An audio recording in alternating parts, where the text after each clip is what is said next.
The quote that I wanted to cover today, it's actually not a hadith that can be attributed to the Prophet ﷺ. It's a narration that is mawquf, that stops at Anas ibn Malik radiallahu ta'ala anhu, or Sufyan ibn Uyayna rahimahullah in one narration. And it's found in Kitab al-Zuhd or Ibn Abi Dunya. It's a beautiful narration about a conversation between the angel of death and the Prophet Nuh alayhi salam. And one of the things about the conversations or some of these narrations is that they tend to be narrations to grant us lessons, to help us reflect. And so as long as they're not outright fabrications, inshallah ta'ala, it's good for us to benefit from them. And so this is a narration that you find in the tafsirs when you have debates about the life of Nuh alayhi salam, how long he lived. And we know that Nuh alayhi salam was the prophet who lived the longest life. His da'wah alone, the call of Noah, was 950 years. That doesn't include how many years he lived before he started his da'wah, and it does not include how many years he lived after the flood. And so you'll find some of the narrations, mentioning his lifespan, Ibn Abbas or Qatada, over 2,000 years, or around 2,000 years that he lived on this earth, alayhi salam. So you can imagine a person who lived for 2,000 years, a person, one human being who lived that entire lifespan on earth. And this was certainly one of the miracles of Allah upon Nuh alayhi salam. And so when he's passing away, how many people has Nuh alayhi salam seen pass away? How much has unfolded before his eyes? How many generations of people have come and gone before the eyes of Nuh alayhi salam? And if you could imagine, that's a really, really, really long time. We see people that live over 100 years and we say, subhanallah, how long their lives were. Imagine a prophet who lived for 2,000 years. A man who lived for 2,000 years and who saw the world unfold in front of his eyes for 2,000 years. And the angel of death asks Nuh alayhi salam, Ya atwal al-nabiyyina umra, kayfa wajadta dunya waladataha. O prophet who lived the longest of all of the prophets, how did you find this world and all of its pleasures? Share a reflection on how you saw the world and all of its pleasures over the course of your 2,000 something years. This is the angel of death who has taken the souls of everyone else, but this is the prophet that lived the longest. How would you describe, as you're about to leave this world, what your life has been like, or how you experienced its pleasures? And he said that I found it kabaitin laha baban. I found it to be like a home that has two doors. I entered into the home and I stood in the middle of it for a brief moment. So I entered into this house. It has two doors, a small house with two doors. I entered into this house from one door. I stood in the middle for a brief moment, and then I simply went out from the other door. That's a very profound way to reflect on life. That for 2,000 years, this is how I would summarize my life. It's like a small home. I entered into it from one door. I stood in the middle for a brief pause, and then I walked out of the other door. And if you think about that, like if that is Nuh alayhi salam, and how Allah subhanahu wa ta'ala says that the world would seem to us on the day of judgment, like one day or part of a day.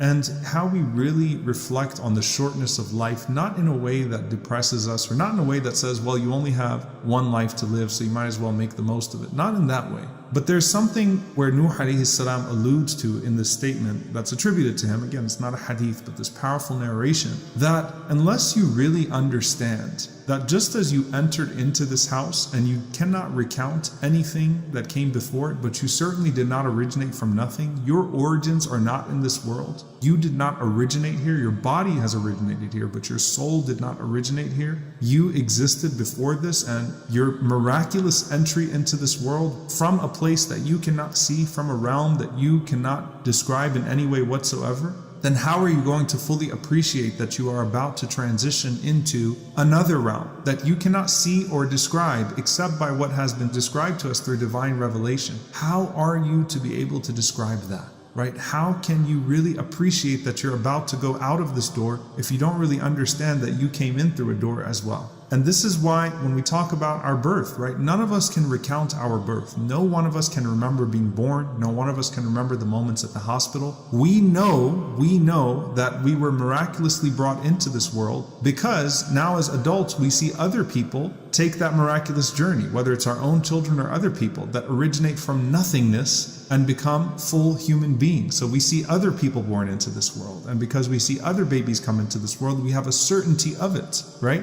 But Other than that, we don't recount our own coming into this world. We don't remember what life was like in our mother's wombs, but we see other babies in their mother's wombs. We don't remember the moment of birth, but we see other babies born into this world. In the same way, death is such a maw'idah, it is such a reminder that it gives you certainty that you are burying people constantly. You're putting people in the grave, and you know for certainty that you too will one day take this journey. You too will one day take this journey. It is a certainty. There is no dua that you could make, no prayer that you could make, nothing that you could do to escape that moment. But subhanAllah, Allah gives us that, right? That we go to the graveyards and we put people into the graves, and we see before our own two eyes constantly bodies that used to have souls that are now cast aside, that are now put in the earth to be consumed by the earth, and the soul will go on. And just like we cannot explain the miraculous entry of the soul, we cannot explain the miraculous exit of the soul, but we trust Allah and His Messenger sallallahu alaihi wasallam with that divine revelation to explain that to us. And so we have certainty.